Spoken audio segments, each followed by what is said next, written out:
गर्मियों की एक चमकती दोपहर थी। सूरज जैसे आसमान से शोले बरसा रहा था और इसकी रोशनी में जंगल की हर शय सुनहरी लग रही थी। हवा थमी हुई थी, लेकिन सब्ज मैदान में फिर भी जिंदगी मौजज़न थी। दरख्तों के साए में जानवर आराम कर रहे थे, परिंदे मधुर गीत गा रहे थे और वो मैदान जहाँ खुशी हर वक्त महकती थी, आज भी जिंदगी से भरपूर था। उसी मैदान के एक कोने में खरगोशों का एक नन्हा प्यारा सा खानदान आबाद था। इनमें सबसे छोटा, सबसे चमकदार आँखों वाला और सबसे ज्यादा चंचल खरगोश चिंटू सबकी जान था। वो जहाँ जाता कहकहे बखेर देता। इसकी फिरती, इसकी मासूमियत और दिल को छू लेने वाली मुस्कुराहट जंगल में हर दिल अजीज थी। लेकिन हर चमकती चीज सबको खुश नहीं करती। जंगल में एक भेड़िया भी रहता था। नाम था बोटो।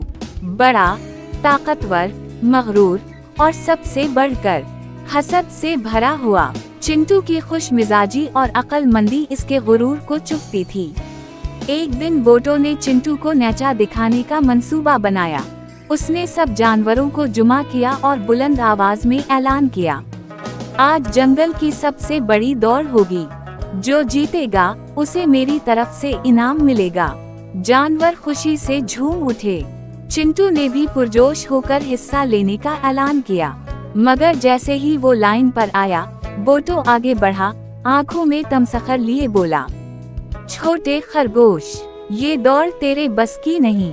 ये मुकाबला है बड़े और बहादुरों का। तुझ जैसे छलांग मारने वाले इसमें क्या करेंगे। चिंटू का दिल टूट गया, आंखें भीग गईं, मगर वो कुछ न बोला। इसकी खामोशी में एक आहत छुपा था। ये हार की नहीं, खुद को मनवाने की आग थी।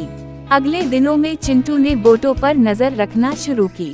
वो छपकर उसकी चालों को समझता, रास्तों को जांचता और एक नया ख्वाब बुनने लगा। ऐसा ख्वाब जिसमें इज्जत की जीत हो, ना कि ताकत की। जंगल के दरमियान एक तंग, खतरनाक रास्ता था।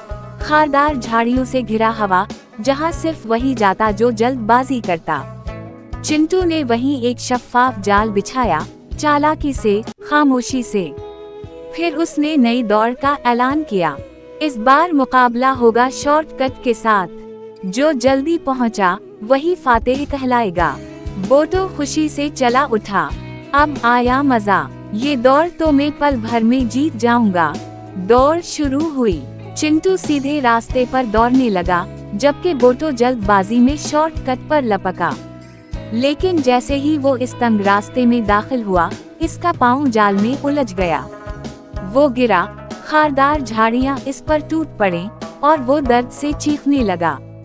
दूसरी तरफ चिंटू बगैर किसी शॉर्टकट के अपनी हुनर भरी छलांगों से दौड़ता हुआ मंजिल तक पहुंचा और जीत गया। जब वो वापस लौटा तो बोटो की हालत देखी। बना वक्त जाया किए आगे बढ़ा, जाल से निकाला, जख्मों पर पते रखे और नरमी से बोला, मैंने तुम्हें गिराया नहीं, तुमने खुद को गिरा लिया। मेरा मकसद सिर्फ इतना था कि तुम्हें ये समझा सकूं, छोटा होना कमजोरी नहीं, कभी कभी यही सबसे बड़ी ताकत होती है। बोटो शर्मिंदा हो गया। इसकी आंखें नीची थीं, दिल बोझल। चिंटू, तुमने आज मुझे आईना दिखाया। मैं तुमसे माफी चाहता हूँ। अब मैं तुम्हारी इज्जत करूँगा और आइंदा किसी को कमजोर नहीं समझूंगा। इस दिन के बाद जंगल का माहौल बदल गया। बोटो नरम दिल हो गया, चिंटू सबका हीरो बन गया और ये पैगाम हर दिल में बस गया। असल फतह सिर्फ दौड़ जीतने में नहीं, बल्कि दिल जीतने में है। और असल इंतकाम इज्जत से लिया जाता है, नफरत से नहीं।